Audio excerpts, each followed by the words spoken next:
पिछले 1-2 दिन से लेकर मालदीव के अंदर India out is among the top Twitter trends और visit Maldives is also among the top Twitter trends. जबकि इंडिया के अंदर बायकॉट मालदीव जो है वो टॉप के ट्विटर ट्रेंड्स में इस वक्त शो हो रहा है। इसकी वजह यह है कि दोनों मुल्कों के दरमियान इंटरनेट पे, सोशल मीडिया पे एक तरह की चिपकलिश शुरू हो गई है, एक तरह का फड्डा शुरू हो गया है। इंडिया के जो प्रधानमंत्री हैं, ये सारा मसला शुरू हुआ उनके लक्षद्वीप विज़िट के बाद। जब ये लक्षद्वीप गए तो इन्होंने कुछ अपनी तस्वीरें जो है वहाँ से शेयर की सोशल मीडिया पे, लेकिन उसके बाद के इवेंट्स बता रहे हैं कि ये सारा जो मामला है ये प्री प्लान था। जो ही इनकी ये पिक्चर्स शेयर हुई तो इंडियन मीडिया जो है, गोदी मीडिया, उन्होंने ये लगाना शुरू किया हेडलाइन में कि लक्षद्वीप की मोदी की विजिट असल में मालदीव को मैसेज है। मालदीव के लिए मोदी एक सख्त पैगाम भेज रहा है कि देखो, तुम्हारी टूरिज्म की इंडस्ट्री में भस्म कर दूंगा, तुम मेरे इशारों पे नहीं चल रहे, तुम हम लोग को आंखें दिखा रहे हो।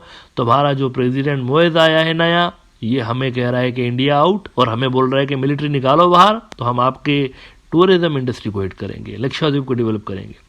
ये इस तरह की जो बेवकूफ़ाना किस्म की स्टोरीज इंडियन मीडिया के अंदर, सोशल मीडिया में, व्हाट्सएप ग्रुप्स में भक्त शेयर करने लगे वहाँ पे। और इंटरेस्टिंग बात देखिए कि ये सारी जो कार्रवाई है ये तब डाली गई जब मोहम्मद मुइज चाइना जा रहे थे, स्टेट विजिट पे चाइना जा रहे थे। ये उनका पहला स्टेट विजिट है। और इसकी इंटरेस्टिंग बात यह है कि वो चाइना के प्रेसिडेंट की इनविटेशन पे जा रहे थे। ना सिर्फ उनकी इनविटेशन पे, बल्कि 2024 में ही is the first president to visit China. साल का पहला जो लीडर है जो चाइना जाएगा वो ये है, मोहम्मद मुइज। तो इससे साफ तौर पर नजर आ रहा है कि Maldives is out of Indian sphere of influence, और अब वो चले गए वहाँ पर चाइना की तरफ। और उनकी जो पॉलिसीज़ हैं वो मतलब काफ़ी ज़्यादा, उसके अंदर आपको अब डायमेंशंस उसकी ज़्यादा मतलब बड़ी नज़र आ रही है। पहले तो नैरो किस्म की फॉरेन पॉलिसी थी, जैसे बांग्लादेश की अवामी लीग की पहले हुआ करती थी, ऐसे भी इनकी भी ऐसी ही थी। शुरू में इंडिया पहला स्टेट विजिट इंडिया की तरफ होता था, लेकिन अब ऐसा नहीं है, पहला स्टेट विजिट चाइना की तरफ गया है। अच्छा, जब इन्होंने, इंडिया की मीडिया ने, गोदी मीडिया ने ये रिपोर्ट्स लगाना शुरू की मालदीव के हवाले से, तो वहाँ से रिटालिएशन हुई।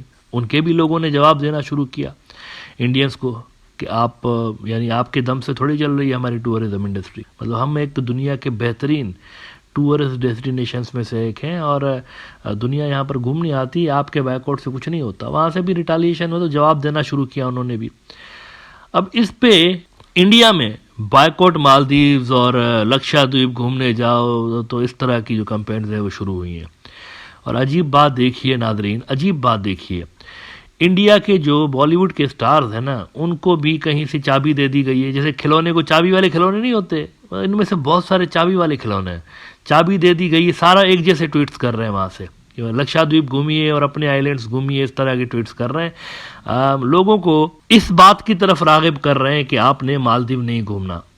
लेकिन अजीब बात देखिए कि ये जितने भी सो कॉल्ड सुपरस्टार्स हैं, जितने भी ट्वीट्स कर रहे हैं, अक्सर इनमें से वो हैं जो कि मालदीव की पिक्चर नीचे लगा के उसको लक्षद्वीप बता रहे हैं कि ये लक्षद्वीप है, नीचे पिक्चर मालदीव की है। डेक्कन हेराल्ड ने खबर लगाई है एक ऐसे ही साहब के बारे में कि Ranveer Singh uses Maldives photo to promote Lakshadweep and he is not the only one. बहुत सारों ने किया है, बहुत सारों ने, ये सिर्फ अकेला नहीं है। और आगे वो कहते हैं, amid tensions between India and the Maldives, the Maldivian president and first lady have flown to China, a country whose presence in the Indian Ocean has long troubled New Delhi. वो आ गए हैं, वो साउथ एशिया, अब यूँ समझे हमारा साउथ एशिया जो है ना, ये साउथ एशिया प्लस बन गया है। इसके अंदर चाइना पहुंच गया है, और वो उसको आप मतलब अब हमारे रीजन का मुल्क ही कंसीडर करें। वो यहाँ पर आ गए हैं, उनका सिग्निफिकेंट इन्फ्लुएंस बहुत सारे मुल्कों में आ गया है। चाइना ने इस पर देखिए आप, चाइना का जो मीडिया है उसने इंडिया को एडवाइस दिया है कि दिल बड़ा करें, ये छोटी छोटी हरकतें बंद कर दें। ये बच्चों वाली क्या हरकतें कर रहे हैं आप, इस तरह मत करें रीजन के मुल्कों के साथ, ये आप अपने लिए गलत कर रहे हैं। ग्लोबल टाइम्स कहता है, चाइना का सरकारी अखबार, Chinese analyst said interpreting Muizzu's China visit as pro-China policy reflects the lack of confidence among certain Indian politicians. They believe that India's long-standing hegemonic mentality in South Asia, ये भी देखिए, ये सारा जो कुछ भी कर रहे हैं ना, hegemonic mentality को, बड़े भाई वाली जो अप्रोच है, इनको जब केपी ओली शर्मा ने मोदी सरकार को डांट पिलाई थी ना कि stop this big brother small brother mindset, we are all equal, मतलब मेरे से आप इक्वलिटी के साथ बात करें। कई साल पहले, 2-3 साल हो गए इस बात को, केपी ओली शर्मा ने ऑफिशियली एक जगह पे बैठ के कहा था इंटरव्यू में कि जब आप मेरे से बात करते हैं ना तो दो मुल्कों के जो मुखिया हैं वो आपस में बात कर रहे होते हैं, हमारा स्टेटस इक्वल होता है, तो हम हमसे ऐसे डील करें, आप छोटा बड़ा वाला रिश्ता मत रखिए। वही एडवाइस आप देखिए इतने साल के बाद चाइनीज़ भी वही एडवाइस इनको दे रहे हैं कि दे बिलीव, दे यानी चाइना के जर्नलिस्ट हैं, एक्सपर्ट्स हैं, they believe that India's long standing hegemonic mentality in South Asia is the root cause of strained relations with some regional countries including the Maldives, and that India should not shift the blame on to China by hyping the narrative of competition with China in the region as an excuse. अच्छा, 5 दिन का मोहम्मद मुइज़ का ये दौरा है, historical दौरा है। Trend इन्होंने जो पुराना चलता चला आ रहा था ना, तो मुइज़ ने उस ट्रेंड को चेंज किया असल में। ये बड़ा इंपॉर्टेंट उनका दौरा है, इसमें बहुत सारे 5 दिन का दौरा है, तो बहुत सारे इसके अंदर आपको इंपॉर्टेंट एग्रीमेंट्स होते हुए नजर आएंगे मालदीव और इनके दरमियान। अब यहाँ पे बांग्लादेश के अंदर जो शेख हसीना की सरकार आई हुई है, पता नहीं कोई तीसरी चौथी पांचवी मरतबा आई हुई है, तो इनके लिए भी एक लेसन है यहाँ पे। You see, nobody is willing to buy India's hegemonic approach in the region. कोई नहीं चाहता यहाँ पे, मतलब आप देखें कि सारे मुल्क, कोई एक मुल्क ऐसा नहीं बचा जो कि अब इंडिया के जोन ऑफ इन्फ्लुएंस में उस तरह से हो जिस तरह ट्रेडिशनल अवामी लीग की पॉलिसी रही है। रीजन के सारे मुल्कों ने तब्दील कर दी हुई है अपनी पॉलिसीज। अब मुल्क इंडिया को सिर्फ उतनी इंपॉर्टेंस देते हैं जितनी उनको रिक्वायर्ड होती है, उससे ज़्यादा नहीं देते। इंडिया उनके इंटरनल मैटर्स में मुदाखलत नहीं कर सकता। नेपाल के अंदर इलेक्शंस होते हैं तो प्रो इंडिया पार्टियां वहाँ पे अब नहीं जीत सकती। मतलब आप देखिए, कम्युनिस्ट जीत गए ना, तो वो जो प्रो इंडिया पार्टीज थी उनका क्या बना? वो तो कमज़ोर है वहाँ पे इस वक्त, कम्युनिस्ट स्ट्रांग हो गए। इसी तरह से आप देखिए कि मालदीव के अंदर भी साले was a pro India politician, तो वो भी हार गए, तो इंडिया वहाँ पर भी कुछ नहीं कर पाया।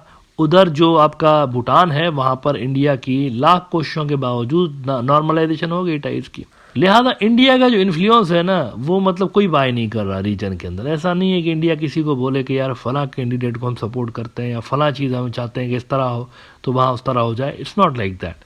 रीजन का पावर बैलेंस चेंज हो गया है, जियो पॉलिटिकल इक्वेशंस जो है वो तब्दील हो चुकी हैं। तो मुझे नहीं पता ये जो नई इनकी गवर्नमेंट आई है शेख हसीना साहिबा की 5 साल के लिए, अब ये डिस्टेबलाइजेशन मजीद बढ़ेगी, केओस बढ़ेगा। आई डोंट नो कि ये स्मूथ रन कर पाएंगी, गवर्नमेंट को नहीं कर पाएंगी प्रोटेस्ट के अंदर। आई डोंट नो, इसका देखना पड़ेगा। लेकिन इनको कम से कम ये जो इंडिया पॉलिसी है जिसके बारे में बहुत ज़्यादा गहरा तासुर बांग्लादेश में पाया जाता है, इंप्रेशन पाया जाता है कि ये कुछ ज़्यादा ही प्रो इंडिया है, इसको अवामी लीग को चेंज करने की इस वक्त ज़रूरत है। और आप स्पेशली जब देख रहे हैं कि पूरा रीजन ही स्विंग हो चुका है इंडिया के अगेंस्ट, इंडिया जो है अपना एक्सरसाइज नहीं कर पा रहा है इन्फ्लुएंस तकरीबन सारे ही मुल्कों के अंदर। ऐसे में ये देखना इंपॉर्टेंट होगा कि बांग्लादेश की सरकार, जिसको मालदीव के साले साहब की तरह ही प्रो इंडिया समझा जाता है, उनकी इंडिया पॉलिसी में किस हद तक चेंज आता है चाइना के बढ़ते हुए साउथ एशिया में असर के बाद, ये देखना सबसे इंपॉर्टेंट होगा। लेकिन रीजन में होने वाले इवेंट्स को देखते हुए अवामी लीग को कम से कम ये बात जहन में रखनी चाहिए कि इस वक्त जो साउथ एशिया है वो पुराना वाला साउथ एशिया नहीं रहा, अब ये साउथ एशिया प्लस बन गया।